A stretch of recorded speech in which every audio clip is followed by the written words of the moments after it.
मुझे तो ऐसा ही लग रहा है। दूसरे सिपाही ने अपनी लड़खड़ाती जबान में बोला। अरे पागल हो क्या? ये सब आप लोग क्या बोल रहे हो? शशिका!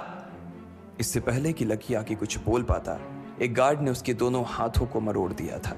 इधर यास्मीन अपने मन में सोच रही थी कि अगर वो चाकू लाया था तो फिर वो चला कहां गया था। बाप रे! अचानक से यास्मीन की आंखें बड़ी सी हो गई थी। उसे लगा कि लकी ने उस चाकू से शशिकांत का खून कर दिया था। यास्मीन ने तुरंत अपना फोन निकाला और पुलिस को फोन मिलाते हुए कहा, हेलो पुलिस स्टेशन, मैं न्यू सिटी बैंक से बोल रही हूँ। हमारे बैंक में एक सनकी चोर घुस आया है और उसने हमारे कस्टमर मैनेजर का खून कर दिया है। आप प्लीज जल्दी आ जाइए सर। यास्मीन ने घबराते हुए कहा और फोन रख दिया। तब तक दोनों गार्ड ने लकी को नीचे घुटनों के बल बैठा दिया था और उसके सिर पर बंदूक तान दी थी। जैसे ही बाकी लोगों ने भी अपनी आंखों के सामने ये मंजर देखा तो वो सब लोग भी लकी के आसपास घेरा बनाकर खड़े हो गए। अंदर बैठे मैनेजर ने जब इस हलचल को देखा तो वो भी अपना सारा सिस्टम बंद करके बाहर आ गया। अरे क्या हो रहा है ये सब? उसने जोर से आवाज देते हुए पूछा। जैसे ही सब लोगों ने उसकी आवाज सुनी तो वो चौंक गए और शशिकांत वर्मा की ओर देखने लगे। देखने वालों में यास्मीन भी शामिल थी और उसने देखा कि उसका मैनेजर तो जिंदा है और सही सलामत उसकी आंखों के सामने खड़ा था। सर, आप जिंदा हैं? यास्मीन ने खुशी और आश्चर्य भरे भाव के साथ शशिकांत की ओर देखते हुए कहा, लेकिन अगले ही पल उसकी खुशी की जगह दुख ने ले ली थी। उसे एहसास हो रहा था कि आखिर उसने कितनी बड़ी गलती कर दी थी। यास्मीन ने अपनी ही जुबान काट ली थी और उसके जले पर नमक छिड़का शशिकांत ने। उसने कहा, मैं क्यों इतनी जल्दी मरने लगा और तुमने ये सब क्या तमाशा लगा रखा है? उसने कहा और फिर उस भीड़ की ओर बढ़ने लगा। जैसे ही वो आगे आया उसने देखा कि उन लोगों ने लकी को गन पॉइंट पर बैठा रखा है। अरे किसने किया ये? शशिकांत तुरंत लकी की ओर दौड़ा और उसने उसके पास खड़े दोनों गार्ड्स को हटा दिया। फिर लकी को उठाने के लिए उसने अपना हाथ उसकी ओर बढ़ा दिया और बोला, sir I am really sorry sir, इस बेवकूफी के लिए मैं आपसे माफी मांगता हूं sir. I am really sorry sir. Shashikant उसके पैरों में ही गिरने को हो गया था। लकी उसका हाथ पकड़कर खड़ा हुआ और फिर यास्मीन की ओर घूरने लगा। आप पूछ रहे थे ना कि किसने किया? इसने किया है ये।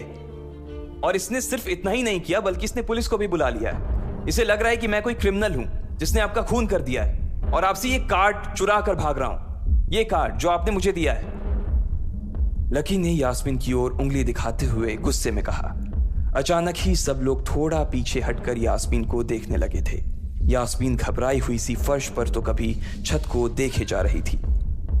यास्मीन, जो मैं सुन रहा हूं क्या वो सच है? शशिकांत ने यास्मीन को घूरते हुए गुस्से में पूछा।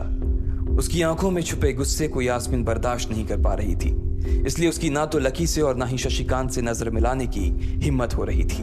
फिर भी वो जानती थी कि उसका चुप रहना इस वक्त उसके लिए बहुत खतरनाक हो सकता था, इसलिए उसने कहा, सर ये सब मेरी गलती है सर, ये मेरी बहुत बड़ी मिसअंडरस्टैंडिंग है सर। मुझे लगा कि ये ज़बरदस्ती अंदर घुस आया है और इसने आपके ऊपर हमला करके आपसे ज़बरदस्ती ये कार्ड बनवा लिया है और फिर आपको मार दिया है सर।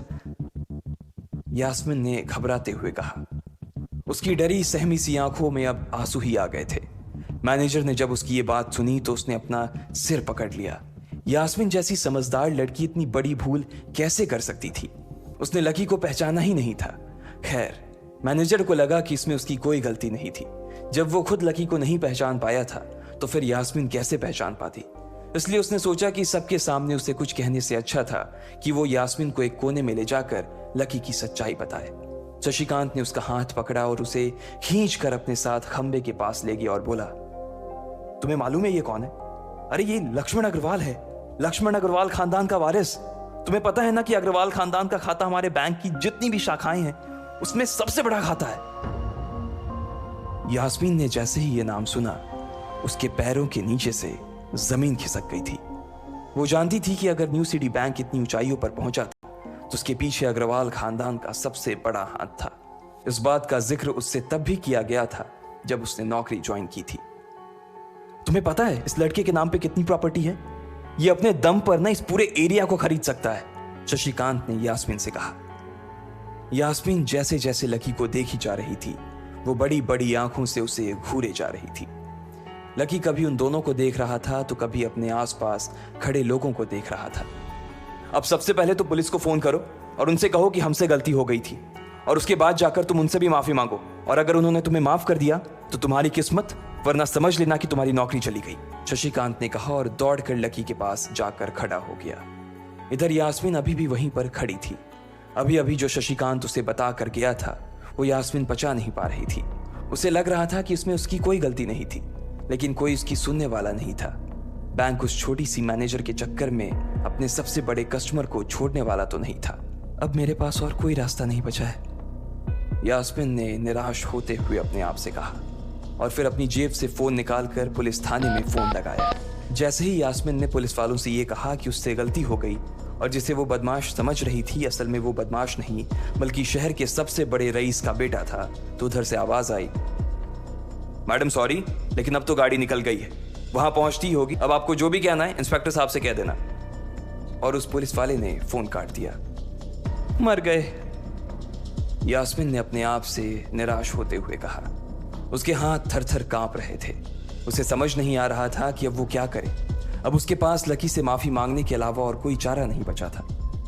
लेकिन अगर लकी सर ने मुझे माफ नहीं किया और उल्टा मेरे ऊपर डिफेमेशन का चार्ज लगा दिया तो, यास्मीन ने अपने आप से कहा, और वो अब और भी ज्यादा घबरा गई थी। उसने देखा कि लकी उसे घूर कर देख रहा था। शशिकांत पूरी कोशिश कर रहा था कि वो लकी को शांत करवा सके, लेकिन लकी वहां से हिलने का नाम तक नहीं ले रहा था। यास्मीन उसके पास पहुंच गई थी। वैसे तो वो जानती थी कि उसे माफी मांगने से उसकी किस्मत बदलने वाली तो थी नहीं, फिर भी उसने एक बार कोशिश करनी चाहिए और लकी से कहा, सर मैं आपको गलत समझ रही थी सर, एक्चुअली आपके।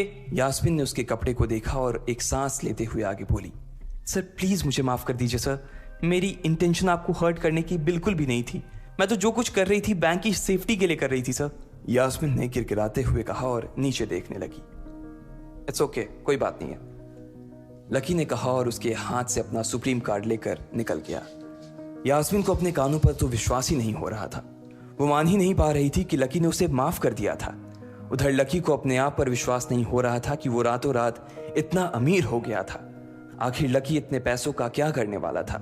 क्या उसके खाते की बैलेंस की तरह वो भी रातों रात बदल जाता? ये पैसा उसकी जिंदगी को क्या दिशा देने वाले थे?